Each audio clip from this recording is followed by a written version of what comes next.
You're listening to the Just Japan podcast. Everything you want to know about Japan.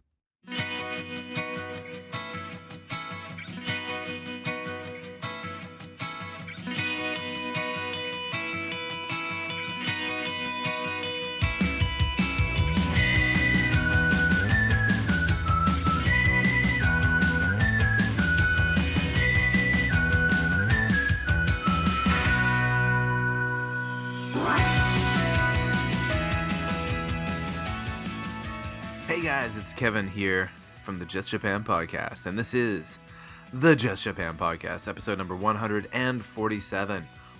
The Just Japan podcast is the weekly podcast that brings you everything all Japan, and this week is just like the other ones. We're talking about Japan. I live here in Kobe, Japan, with my family, and each week I bring to you a different guest to talk about a different topic that will make you happy, because if you're listening to this show, you're definitely a Japan person, someone who's interested in Japan. You want to live here, you want to work here, you want to travel here, you're interested in the culture, the history, something. And that's what this podcast is all about. Now I'm going to keep the intro and outro short this week because I've got some serious issues going on with my voice. I either have, I'm pretty sure it's some pretty crazy allergy issues going on right now. My throat hurts a bit, it's scratchy, it's icky. My nose is stuffed up. I sound like I'm talking through my nose.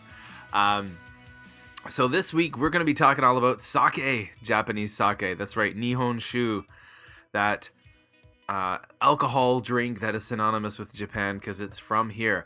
And you know what? It's a topic that I really don't know much about. Occasionally, I will have a little bit of the stuff, but I don't know anything about sake. So I brought on someone who does. I brought on a sake expert. That's right, Mr. Gordon Heddy. Mr. Gordon Heddy, that's right. So Gordon was kind enough to come on the podcast, and he talked a lot about sake. He's going to share all that information with you guys.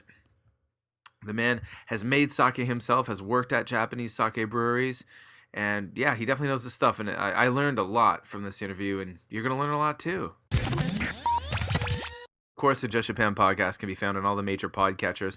Just do a Google search for Just Japan podcast. We're on iTunes, SoundCloud, Stitcher, Libsyn, iHeartRadio. We're all over the place.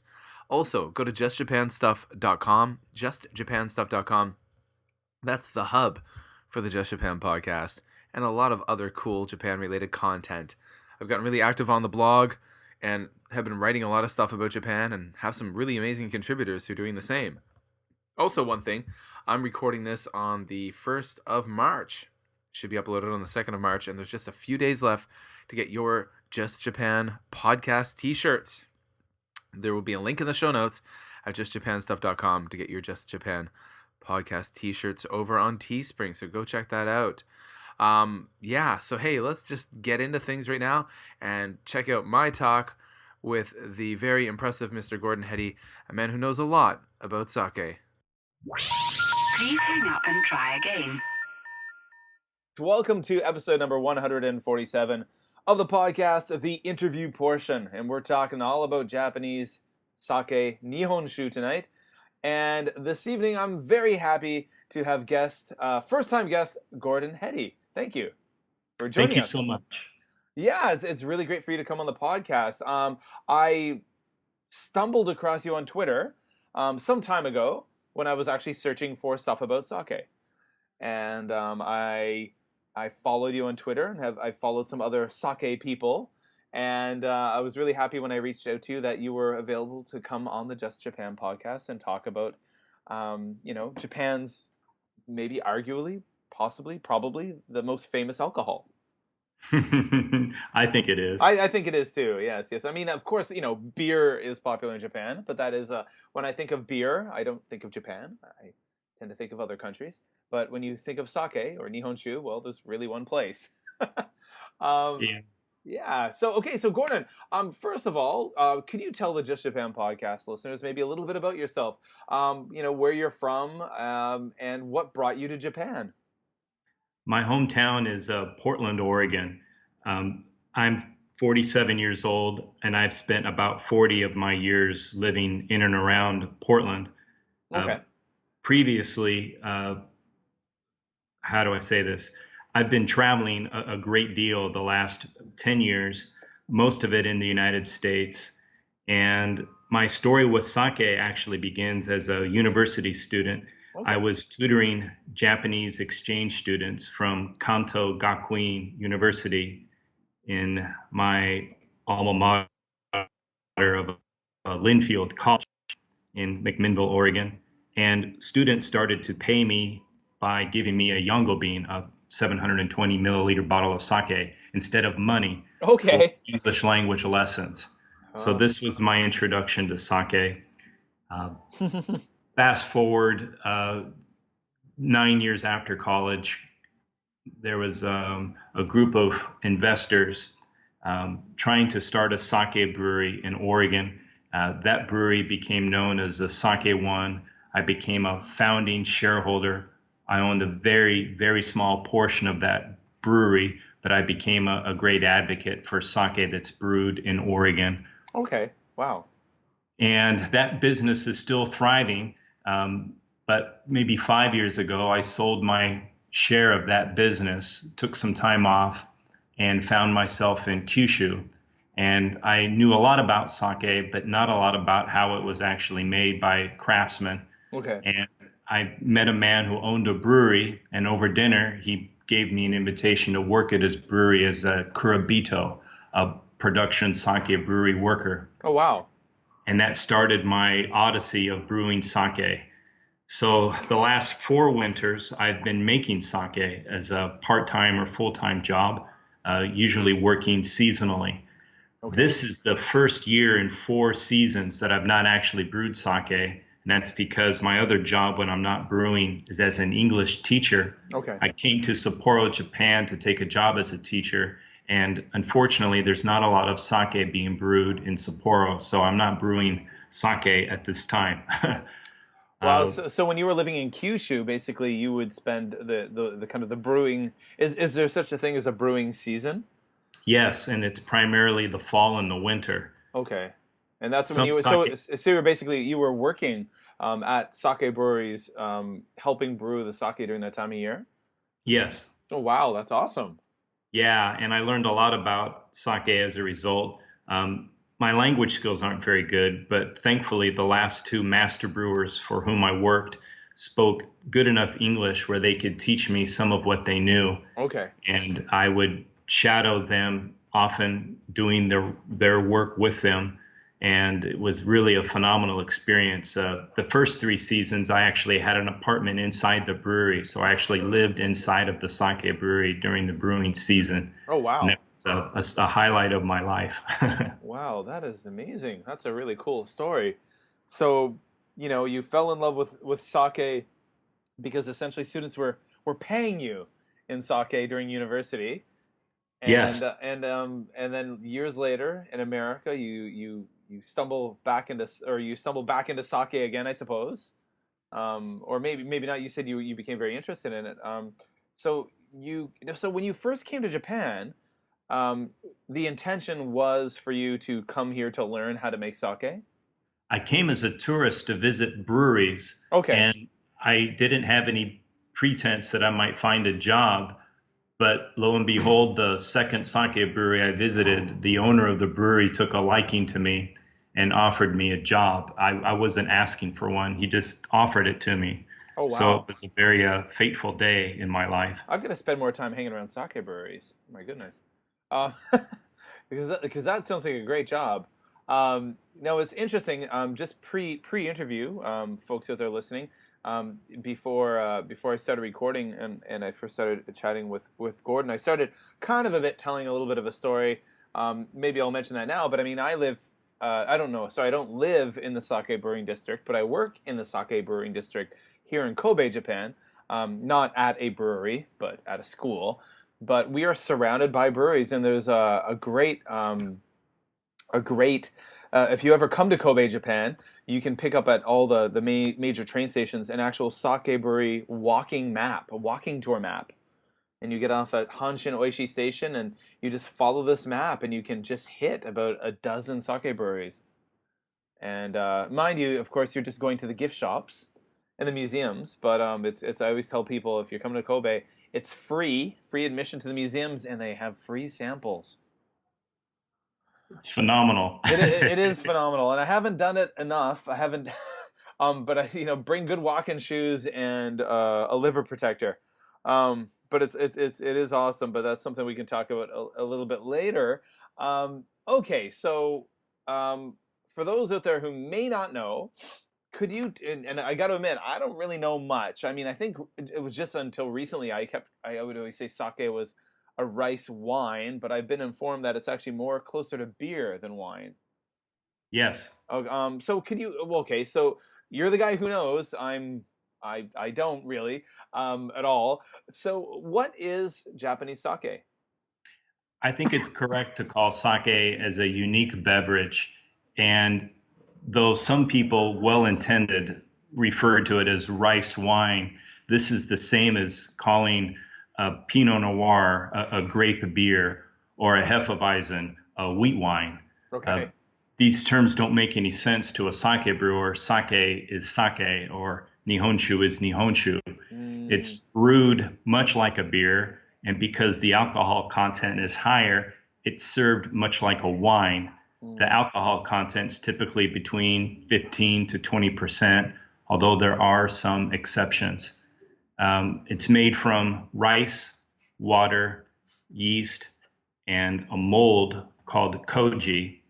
It's also known as Aspergillus oryzae. And these are the 4 primary ingredients to brewing sake. There is another ingredient for sake that is called futsushu, or jozo added sake, I should say, alcohol added sake. Sometimes sake is supplemented or fortified with ethanol. Okay, that actually really. Oh, really? Okay, so would that be the cheaper sake? Yes. Okay, that sounds like the way that in South Korea, the way soju is produced. The kind of mass marketed soju that you'd buy at convenience stores and supermarkets. I used to live in Korea, and ironically enough, and from what I gather, a lot of the Korean beer is made that way too. And the litmus test for us when I lived there, unfortunately for my wife, who was there at the time as well, she whenever she would drink soju or Korean beer, she would break out in like red blotches on her body. Oh no. But if she drank a Guinness or an Asahi or a Sapporo or a Heineken, not an issue. So Yeah. so we I know I've read, if you go to like a Wikipedia page, I know they talk about how there were rice shortages in Korea during the 80s. And they started to essentially like the soju you buy in a green bottle, say in Korea, is water, ethanol, and some kind of flavoring. Yes. So I'm going to assume that ethanol is, but I did not know that Japanese sake. There were types of Japanese sake that were fortified with that. Yes, and it's fortified, but the alcohol content by law has to be restrained, and there's a variety of rules depending on the quality of the sake that's made. So it's regulated, but I think for your listeners, they should know that premium sake is referred to as a Junmai sake, and on the label it would say something like Junmai, Junmai Ginjo, Junmai Daiginjo, or just Ginjo, or just Daiginjo. Okay. And these grades of sake account for 24% of the sake that's made. The other 76% is what is known as futsushu, and it's of a lower quality. Okay, so that's what I've been drinking. Because to be honest, I enjoy sake. There's no doubt about that. But it's not something I drink often, and it is something, if I do drink it, I'm probably buying like one of those like 300 milliliter bottles, and just having a couple of small drinks of it. Wow. Okay. So could you tell us a little bit about the history of sake? When was it first made? How was it discovered or created? Where did it come from? What's the origin story of sake? Well, the origin story of sake is about 2,000 years old. Rice, as far as what I believe, archaeologists or historians can lead us to believe, came over from the Korean Peninsula, and it was first the oldest rice paddies they've actually found are in Saga in Kyushu. Okay. And so this had a lot to do with how Japan moved forward as a society. And as rice started to spread across the country, rice could be used for various religious rituals, like in the Shinto religion. And at that time, rice might have been served like in a bowl, and instead of drinking it, you could eat parts of it as well. An interesting story about the origin of sake has to do with sake that was actually chewed by shrine maidens, if you will. Okay. And there wasn't a lot known about yeast at the time, but the kuchikami sake, it's sake, kuchikami no sake. It's sake that's actually chewed and spit into a pot. And the amylase, which is, I guess, amylase and diastase, they are starch degrading enzymes that are found in our saliva. This enabled the fermentation to actually occur with naturally occurring yeast. So this kind of shrine sake was perhaps the oldest sake, and that dates to about 300 BC, I believe. Oh, wow. Okay. And so as sake grew to become more popular over the last 2,000 years, the Shinto religion and the Buddhist religion have each played a role in the actual brewing of it. And then the Japanese government got involved with regulating it. And it's during the Heian period where, I believe in the year 701, the imperial court decided to create a series of laws that regulated what was happening in the sake business, if you will. Okay. And the laws and the rules were codified and written down at this time. And so the technical experts, the people who are actually brewing the sake, these are the oldest records, I believe, that we have about how sake was made. Wow. Monks were making sake in temples, and they called the sake sobushu. And sobushu is a very special kind of sake that might only be used for religious purposes, and the public wasn't actually drinking this sake. Okay.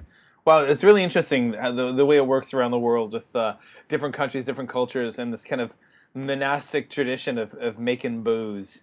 Yeah. When you think about like Trappist beer, Trappist monks, and different things like that, there's something there. People who are locked away, and I don't know. And of course, the government gets involved, and sometimes a little too frequently. Well, I think that still happens in Japan when it comes to alcohol, right? Oh yeah, absolutely. When you look at the kind of like the taxation system, when you even like when you think of beer, something I know a little more about, and we've definitely had a few people on.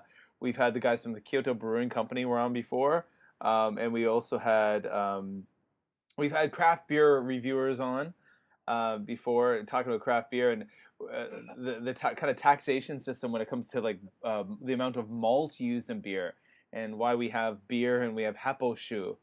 And Yes. the differences in that, it's pretty confusing when you talk to beer enthusiasts who come from America or Canada, and just the stumbling blocks that the reason why, for example, with beer, how the craft brewing industry is just something that's just now kind of emerging because there were a lot of kind of roadblocks because of government regulations and whatnot, Yes. and even home brewing. I believe that's still illegal, isn't it? Or Yes, it is. you can't brew. I think it's illegal to brew beer that is more than 1% alcohol. Wow. I think that's the rule when it comes to home brewing. Which so I mean, I think there's a lot of wink, wink, nudge, nudge going on with that. There is. I'm sure there is a craft brewing scene, or a home brewing scene, but maybe that's not something we'll be talking about on the podcast unless we mask voices and hide identities. So The origin behind this, Kevin, has to do with taxation. And about 120 years ago, Japan was preparing to go to war with Russia. okay, And to raise money for this, they created some laws that prohibited the production of what's called a doboroku. It's like a farmhouse style of sake, okay, where rice farmers could legally make sake, or virtually anybody could make sake. But because it was difficult to tax this, they outlawed this kind of sake. Oh, okay. The existing sake brewers were taxed, and from what I recall reading, about 30 or 40% of the tax revenue raised at that time to prepare for this war came from taxes on sake. Oh, okay. Well, there we go. There we go. So basically, it's easier to just make homebrew illegal than try to tax the thing. Yeah, Stuff. Wow. And I'm sure that just carried over on with all alcohol, right? it did. And then that law, and I believe it's the late 1800s, so maybe 1896, 1897, something like that. That law stayed in effect during the 20s, the 30s, and the 40s, and that helped create the Japanese wartime economy, I guess. Mm. Wow. So, I mean, it's really interesting. I mean, the kind of alcohol culture in Japan, the alcohol history. Um, right now in 2017, I think even like, when it comes to, for example, whiskey, most whiskey aficionados and whiskey writers and Scotch writers will even, freely admit that basically now some of the best whiskey in the world is coming from Japan. Yes. The best Scotch whiskey is coming from Japan, with a lot of Suntory and other Nika and different companies winning a lot of awards around the world. There's this history now, mind you. Something like beer is playing catch up, and obviously it's going to take some time to catch up with places like America, where the craft beer scene is just incredible. But you're touching on something here that's dear to me, and it's the advantage of that Japan has in sake. So I want to speak to this. Well, yeah, I was just going to kind of touch on I was going to ask you about the whole uniqueness of sake, but I'll let you go where you're going to go. I love the alcohol trade, and I like tasting other kinds of alcohol, although all of them tend to give me stomach problems or headaches. Nihonshu is the one alcohol that doesn't give me any problems with a hangover the next day. Okay. As long as I'm drinking water through the evening and I'm properly hydrated, I can wake up and feel great. But with respect to what you said about whiskey or beer and even wine, it can be debated where the best of these products are made. And in blind competitions, the wine of France or the wine of California or Oregon, the beer of Czechoslovakia or Germany, they all compete very closely with each other, and it can't be said that one region is better than the other. But with respect to Nihonshu, Nihonshu made in Japan is light years ahead, in my opinion, of sake made in other countries. Oh, okay. I've never even had sake made in another country. I've only ever had Japanese sake. Okay, yeah, sorry, continue. So most of the sake in the world is naturally made in Japan. There are about 850 active sake breweries in Japan. Around the world outside of Japan, it's difficult to pinpoint a number, but my wild ass guess is going to be about 30. Oh, wow, that's it, okay. That's it. So there's some sake being brewed in Brazil near Sao Paulo. There's a brewery in Australia. There's a brewery in Taiwan. There's several across Asia, but they're all smaller operations. And although they may be very craft, and there's what I would call a micro sake brewery boom, where you have a small operators making just a little bit of sake in the United States, they don't have the access to some of the quality raw ingredients. First and foremost is sake rice. There's maybe 300 strains of Japonica rice, and you need the Japonica rice to make good sake for how it's actually composed. And of these types of rice, they're not naturally grown in other parts of the world. Okay. And in this special type of rice called sakamai, there is rice that's grown in Japan that's made specifically for sake. So it's not necessarily, it's not rice that you would call table rice or rice that you can eat. Okay. And what makes sake rice different than table rice is that the inside part of the rice has something called a shinpaku. It's a starchy center, and it's the starch that makes for delicious sake. And part of the brewing process is that you have brown rice and you polish that rice down. It will be in a 2-story tall vertical rice mill typically. And by making the rice smaller to 70% to 60% to 50% of its original size, you're removing impurities that exist on the outside of the rice. And on the inside of the rice, you have just pure starch. You can make good sake from table rice, although the best sake is typically not made from table rice, and it requires a lot of technical expertise from the master brewer or the toji to do it. And so coming to Japan, if you really love sake, this is where the heart of sake is, even though it's grown elsewhere around the world. And the big reason for that is the rice. Mm-hmm. So I'm going to assume then that the sake breweries would have contracts with rice farmers and agriculturalists in different parts of Japan to produce rice specifically for them. Would that be correct? That's half the story. The other half of the story is that maybe that's one way that sake rice gets to become sake. Sometimes brewers are actually growing their own rice. So the sake brewery will grow their own rice. And then the third way would be buying rice from the Japanese co-op, JA co-op. Okay. I'm blanking out on their official name, but you can go to the rice co-op essentially. That co-op acts as the intermediary between rice farmers and the sake brewer. JAA, I think it's the Japanese Agricultural Association. You see them in all the rural areas. They have little shops set up and this and that. Yes. And then so then a lot of breweries would essentially have their own farms. Yes. Okay. Wow. Okay. Wow. Interesting. Neat. I did not know that it was a different type of rice. I mean, just my own ignorance. Just for me, like rice is rice, right? And no. Yeah. And the difference, it's like the difference between champagne grapes and grapes that you would get at the supermarket. You can make sparkling wine from the grapes you get at the supermarket, but it's not going to taste like champagne. And that's how I like to explain sake rice versus table rice. Wow. So, okay. I'm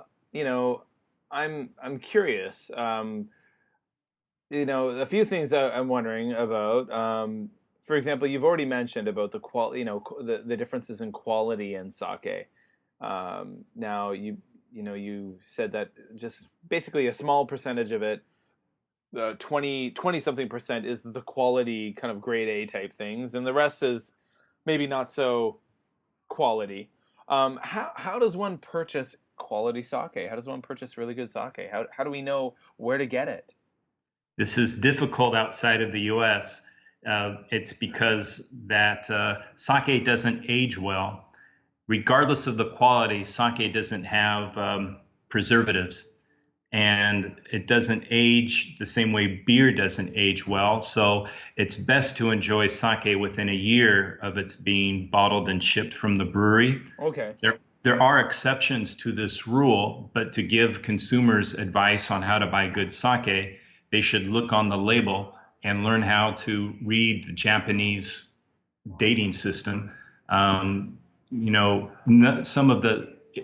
If you're outside of Japan, you're not familiar with the Heisei dating system. So if you're at a supermarket in the United States and you see what might be the year 25, you don't know what that means. And so oftentimes the sake that's exported, they're not bothering to put a Western style date on the bottle. So it can be a bit of a mystery. When was the sake actually brewed? If it was a fantastic sake when it was 6 months old, when it's 3 years old or 4 years old, it may have gone south. And so it's difficult for consumers to learn about this because they're not properly educated. Of course. So the first thing is making sure that you can identify a date on it. The second thing is that sake suffers from light strike. So light strike is when sunlight or ultraviolet light or any kind of light enters the bottle. Brown and green help protect the sake from this. But beyond that, if the merchandiser at the supermarket has the sake exposed to light for too long, there are trace amounts of manganese and iron that were present in the water. And with the exposure to this light, the flavor, aroma, and appearance of the sake will change. And so finding sake that's in a dark bottle or in a box or wrapped in newspaper, if the sake has been protected like that, then that's a good sign that a consumer can buy it. Wow, I So didn't know that. that's some of my best tips for buying sake. Depending on where your listeners are, there are really quality importers and distributors that care about educating and stocking sake.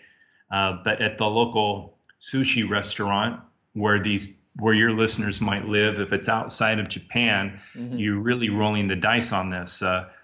Some American consumers, for example, are drinking Gekkeikan or Ozeki, but it's actually brewed in California. And although it's not terrible, it's not to be confused with premium sake. They're not making it with premium sake rice, and they're making a lower quality product for consumers that aren't very educated about quality sake.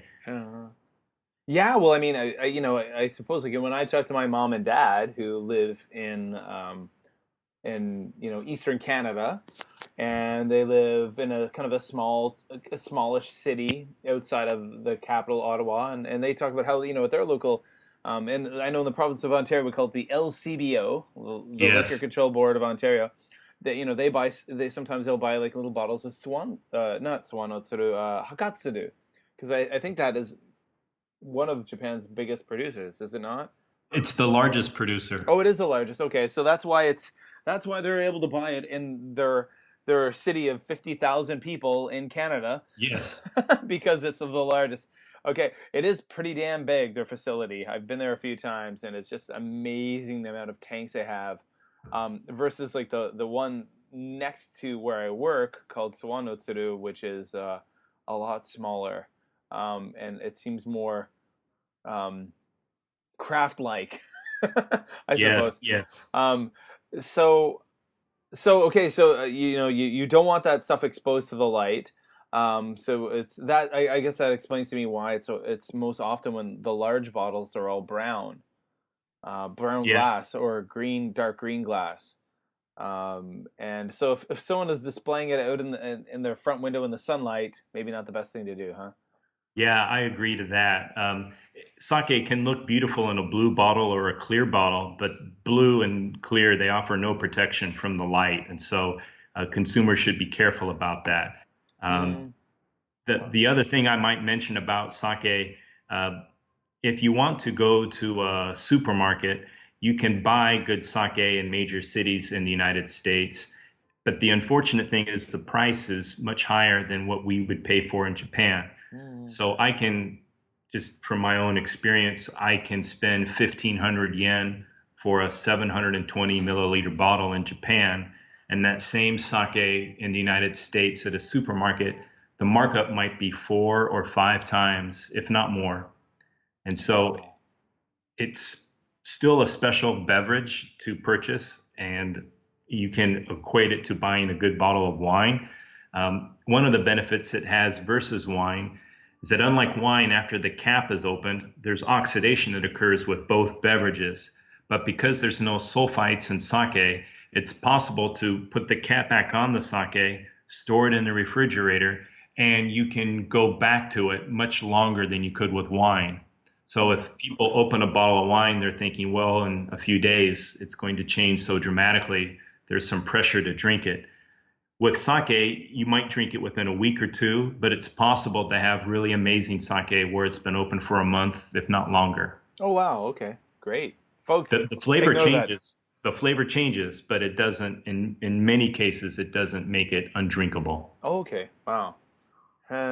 Which is really interesting, I suppose. I mean, like when I visit, Japanese people's homes, and especially if they're like older gentlemen living in the house, and they pull out the bottles of sake. They ply me with beer, but then they pull out those bottles of sake from the fridge, and they're like, "Here, drink some of this." Oh, hello, are you there? No, you came back, Kevin. Oh, okay, cool. You left me an older gentleman in the house. Okay, hey folks, sorry about that. Sometimes Wi-Fi can be an issue. I was just saying that, like, sometimes when I visit Japanese homes and I'm being plied with alcohol from older Japanese gentlemen who live there, they whip out like a big bottle of sake from the fridge, and they pop that cap off, and they're like, "Here, drink this." Yeah. Those can end up being fun and ugly nights all at the same time. And one thing I do remember, I got to admit, when it comes to sake, and I haven't seen this in a long time since I've been in Japan, going on 9 years, and some of my fondest memories are of this neighborhood. I live in kind of a small neighborhood of a little local shopping mall, and in the summer months there was like a little shopping center, and all the old chaps would go in there to beat the heat, and there were a few little public benches near a hyakuen shop, and often I would see these old guys in the summer, and they would have the big bottles of sake, the big brown bottles. Like, I don't know, Yes. what are those, like 3-4 liter bottles? Well, there's something called a Nisho bean, which is a 1.8 liter. That's typically the largest bottle. Maybe that's what it was. It just looks bigger since it's a glass bottle, and they would all have like little Dixie cups, little paper Dixie cups, and they'd be all happily laughing and passing that around. And it was always entertaining to see the old guys having such a great time. This is a strong conception about a misconception about sake is that it's an old man's beverage. And this story has been played out in the minds of many people. And one of the challenges sake has locally, I should say, in Japan, is that it's seen as an old man's beverage. And so one of the challenges for the trade is to encourage younger people, especially women, to actually drink it. Okay, well, my apologies for Oh no, that's okay. helping I'm not share offended. that. But But I suppose this that's is true when you think about it. When I talk about sake, when I mention two of my colleagues, I do work with a lot of Japanese colleagues, and when I do mention that I like drinking sake from time to time, they're usually very taken aback by that. sake is only 6 or 7% of all of the alcohol consumed in Japan. So every other kind of alcohol far outstrips it in terms of popularity, and it's not seen as something that younger people or foreigners would have an interest in drinking. And I really want to help change that. And that's why I have you on this podcast, because I want more people to drink sake. No, but There's but honestly, it is something that I mean, like I mentioned before we started recording tonight, I've been wanting to do an episode of the Just Japan podcast about sake, because it is such an important part of Japanese culture, history, and but I'm just gonna be honest, I maybe I haven't had the premium stuff, but I think it's a really delicious, nice drink. Yeah. there's some things about it, regardless of who made it, that should be interesting to people just from a technical point of view. One of which are amino acids.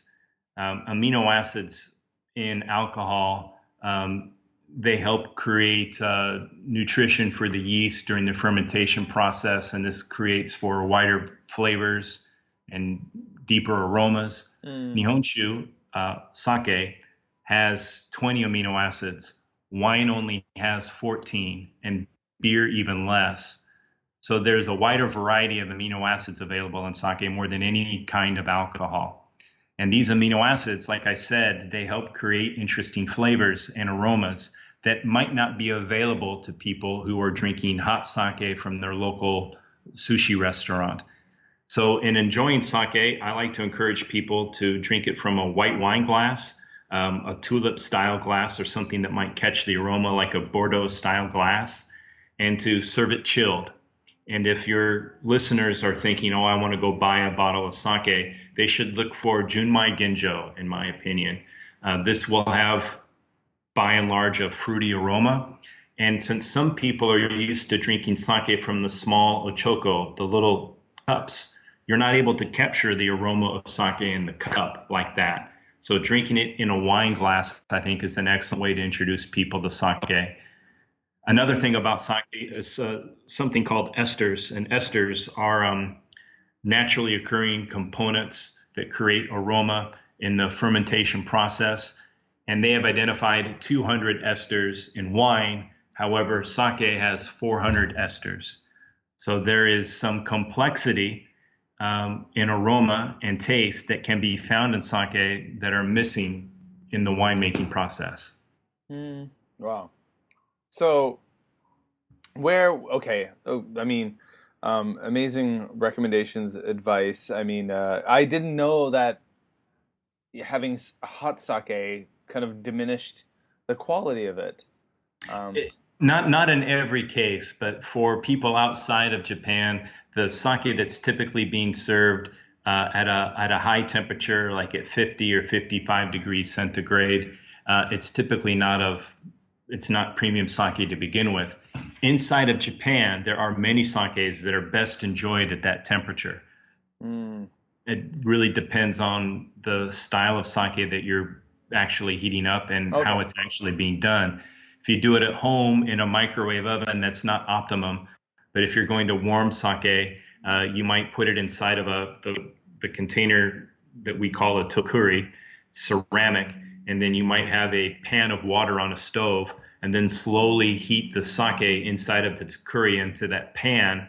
And when you can grab the neck of the bottle, if you will, or the tokuri, it's like a carafe, if you will.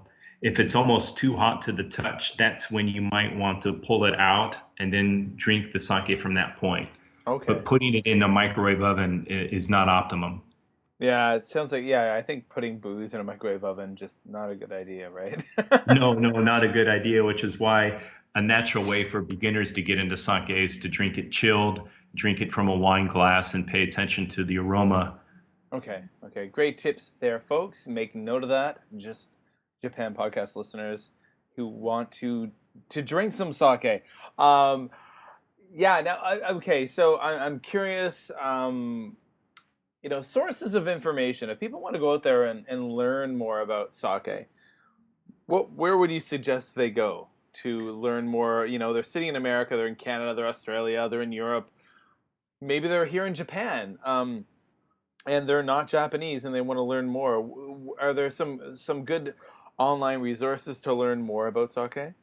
There are. The Sake Service Institute has published a lot of free information.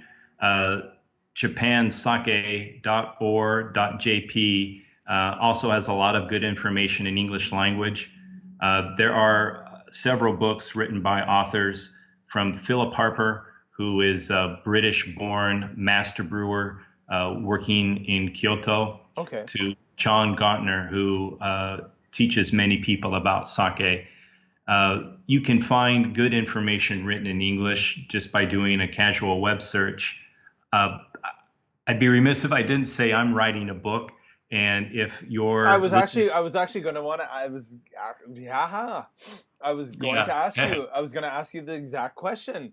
I hadn't sent you. I was like, are you writing a book about this? This would be something you should. Okay, continue. Absolutely. Talk about this. The book is mostly done. However, I'd benefit from having better pictures to help communicate the story of sake. Okay. But I want to just mention my Twitter handle. It's please do. At Gordon, Gordon, Heady, Heady. If anybody has questions about sake or wants to get some free information, if they tweet at me, I will email them or make available to them otherwise some of the free information I've gathered about sake over the years. Yeah, absolutely. So, of course, you guys out there, Just Japan podcast listeners, when you go to the show notes at justjapanstuff.com for this episode, I will put all these links in those show notes, so you'll be able to contact Gordon, and we'll mention it again in a few minutes. And I'm going to ask Gordon to send me some of the links he's mentioned to those information resources, and I can post those in the show notes. So on the webpage for the show, I always put all the linkies. But yes, you got it, Kevin. You gotta go follow Gordon on Twitter. So definitely do that. So I'm curious. As far as sake goes, are there any ones that are your favorites? Well, the sake I helped brewed really sticks out for me personally. The brands are famous in their local regions, and sometimes they can be found around the world. Last winter, I worked at a sake brewery famous for the brand called Kozaemon. That's a Kozaemon, and it's available in, I believe, over 30 countries around the world. And I went to that brewery, again, not looking for a job, but I went there because I thought it was one of the best sake breweries in Japan. and it ended up working out that they invited me to help brew sake. And then previous to that, there's a brewery in Fukuoka called Wakatakeya Shuzo. And their sake is more difficult to find outside of Kyushu, although some of their older aged sake, which is really delicious, can be found in San Francisco and New York. Oh, nice. So I like these breweries, but so much of it depends on what you're looking for in terms of taste. And there are different styles of sake that I might speak about. And some of my favorite are unusual sakes that maybe aren't the best for beginners, but for somebody who's been drinking sake for 25 years, I'm looking for something more complex and more rare. And I might take a minute to mention some of these styles or some of these breweries to you. Yeah, sure. So for people living in Japan, I find that sake from Uehara Shuzo, this sake is really delicious. The brewery is in Shiga Prefecture, and the popular brand name is called Furosen. And for almost all of the sakes, I find this really unusual taste that the Japanese call koku ga aru, and it's like an earthy taste. And for me, this special taste, it almost tastes like a malted chocolate that I can find in their sake. And I've had maybe 10 sakes from the brewery, and I'm really wild about that brewery. Another brewery closer to Tokyo in Chiba Prefecture is called Hakugyoko. And this sake, especially their raw sake is usually pasteurized twice to keep it shelf stable. But I'm a big fan of raw sake. It has a natural effervescence to it, and it has a really powerful mouthfeel to it. They have a really wonderful sake that is actually raw, and then it's made in a method called yamahai. And for some of your listeners who think that sake that they've had before is too weak in terms of its flavor profile, maybe they're more of a traditional whiskey drinker or they like more masculine drinks, I would recommend styles such as Yamahai, Kimoto, and Bodai Moto. These three styles of sake are how we create the starter batch, and they tend to have more acidity. They're harder to find, probably off the top of my head, about 5% or less of all the sake made in Japan is made with one of these three styles, but it has a nice punch to it. They pair better with grilled foods, with typical tavern or izakaya food, and they also pair very well with cheese. Maybe my favorite thing to have with sake is cheese. There's a really nice marriage with sake and cheese that most people find really impressive. Nice.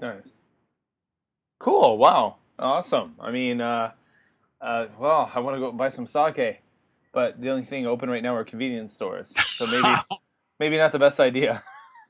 Yeah, well, you're really in the heart of sake country. Oh, yeah. Kobe's pretty sweet for that. Yeah, most of the sake in Japan is actually made in Kobe. Yeah, it's quite a hub. So for all of you out there, guys, listening, you know I live in Kobe. And if you visit Kobe, I can't guarantee I can give you a tour because I've got a tight schedule, but there are walking tour maps.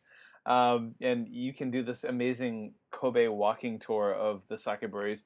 And it normally ends up ugly for me when I do that because it's like literally like I end up going with a group of people and we start at one and then we get walkers. Like, all right, and I'm sure you're not a fan of the one cups. Oh no, they have their place. But the sake breweries, even the small ones, have their own little small like individual one cups. Oh, absolutely. Even good sake breweries will do this. It's a great way to go. And that's like what we'll totally do is like we're like, okay, we go to the first sake brewery and we get the free samples. We go to the museum and you get the free samples and you do the tour. And they're like, well, it's 2 kilometers to the next brewery. Guess we need a walker. And you get that kind of one cup. But I mean, you do have the one cups that are not the best quality, of course, though. The literal one cups.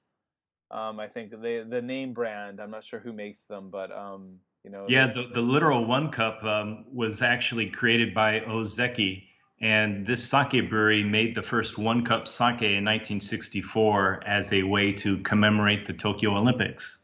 So if you guys are wondering what a one cup is, it's essentially like a glass cup filled with sake with a pop top.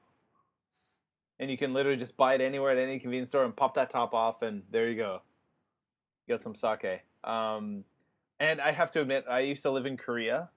I lived in Korea for 5 years in the early 2000s, and when I would come every year to Japan for a visa run, it was always exciting to be able to get a one cup.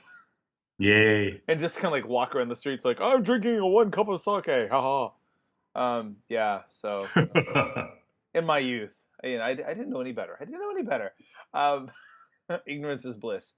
Okay, so again, one more time, how can people find you on the social medias? Can you shout out your Twitter again for us?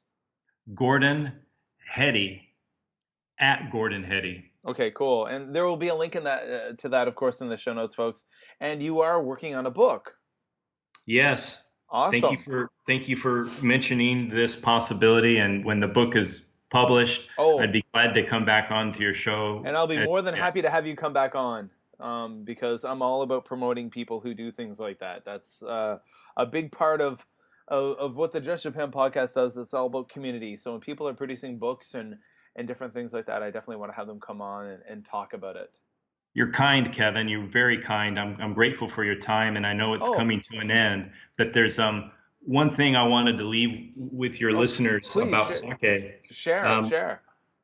I really think it's the heart of Japan. It's the soul of Japan, and it's not as popular of an export as Sony or Nikon or all these other fantastic products that come from Japan, but it really gets to the heart of Japanese culture, and it's ancient. It's ancient in a way that really staggers the imagination. And I'll give you two examples of this in closing. The oldest sake brewery has been in continuous operation for 55 generations, from father to son. And this sake brewery is called Sudo Honke. It's in Ibaraki, and it has been in operation since the year 1141. And I think that's really impressive that this beverage is being brewed in the same building, using the same water for so many hundreds and hundreds of years. And if 55 generations isn't enough, there's actually a famous shrine in Shimane Prefecture where the head priest at the shrine called Saka Jinja, this head priest is the 65th consecutive son to assume the role from his father. And he's been doing it in his family for 1,300 years. So there's something tangible about Japan's history that can be found in sake that cannot be found in Toyota or Hitachi or all the other exports that Japan has. And as somebody who used to work in the brewery, who watched how difficult it is to brew, where my coworkers and the master brewer might work for 6 months without a day off, I really respect the people that make it. And the people outside of Japan, your listeners, if they want to find a way to appreciate or honor Japan, sake is brewed in all 47 prefectures. And it doesn't matter where it comes from. You can find delicious sake anywhere. And I want people to enjoy it. Give it a shot. Awesome. So, folks, get out there and buy some sake. It's, yeah. Then again, I'm not going to do it right now because I only have the convenience store as an option, and that's not always the best place to buy it. That's where the low quality stuff is. Well, there's exceptions to the rule, but you're on the right track. Find yourself a good bottle shop that specializes in premium local sake. Yeah. Awesome. Well, Gordon, thank you for coming on the Just Japan podcast and educating us about sake. Awesome. I look forward to being in touch with you, and I'm very grateful for your time and attention. Oh, no problem at all. Thank you. I want to thank Gordon for taking the time to stop by the Just Japan podcast and share a wealth of knowledge about Nihonshu Japanese sake with us here in the Just Japan podcast averse, Just Japan podcast land. I want to thank all you guys out there for taking the time to listen to the episode and download it. Hey, you're awesome, folks. You're the reason why I make this show. And you can go, of course, and find Gordon on Twitter at Gordon Heddy. So at Gordon Heddy. And the link will be in the show notes, of course. Go over and follow him on Twitter if you want to find out more information and learn more about sake here in Japan. So that's it for this week's episode. Thankfully, in the interview portion, my voice was okay, but now it's not so okay. So what's going on? We've entered March. March is here. The plum blossoms are blooming. They're on their way out. The peach blossoms will be here soon. And at the end of the month will be the cherry blossoms, the sakura, the hanami. I can't wait. It's going to be awesome. I want to thank each and every one of you guys for following me on social media. Of course, you can find me on Twitter at JLandKev. Lots of great Japan-related content over on the Twitter feed. Go follow it. Facebook.com/JustJapanStuff. Lots of great Japan content over on the Facebook page. And there's a really fun community there. I've been really busy with the end of the Japanese school year. I do work at an international school, but our school bucks the trend a little bit, and we actually go by the Japanese school year. So the last few weeks have been just absolute full-on panic trying to get work done. And this week, anyway, I've had to put a lot of stuff on the back burner. I haven't been able to write any posts for JustJapanStuff.com, but that will be changing very soon. And you definitely got to follow JustJapanStuff.com because there's going to be a ton of content coming there in the near future. March is going to be just a wealth of content. There's going to be just expect a few posts a day there. It's going to be awesome. I can't wait. I want to thank you guys for supporting the show, all the positive feedback you always send my way. You can always email me at justjapanpodcast@gmail.com. You can, again, find me on Twitter at JLandKev. Contact me on the Facebook page. Those are great ways to do it as well. Yeah. I even have some YouTube channels, which I'll put links to over at justjapanstuff.com, which I'm not very active on, but maybe I'll put something there over my March break. Well, everyone, that does it for another episode of the Just Japan podcast. Remember, you can support the show by simply sharing the show and talking about it with your friends. When I tweet out a new episode or I post a new episode over on the Facebook page, please share it or retweet it. That helps a lot. It really does. It brings new awesome listeners like you guys on board. And that does it for another week of the Just Japan podcast. I apologize for not sounding so genki right now in the intro and the outro part of the podcast, but I'm not feeling very good. I'm going to be really honest about that. So next week's episode. Now, I think I was sounding definitely better in the interview portion with Gordon, which I recorded a few days ago when I was healthier. But next week, hopefully I will be sounding better. I will be sounding genkier and all of that stuff. More energetic, more energy. All right, guys, you are awesome. Again, every one of you out there who downloaded this episode and are listening to it, you're the reason why I make this podcast. And I can't wait to make more episodes in the future, like next week. Haha. All right, guys, take care.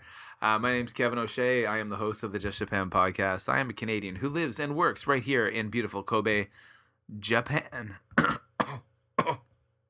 And I'm kind of a bit sicky. So take care, guys. And I'll be talking to you in a week. Wherever you are in the world, I hope you're happy. I hope you're healthy. Well, healthier than me. And I'll be talking to you real soon.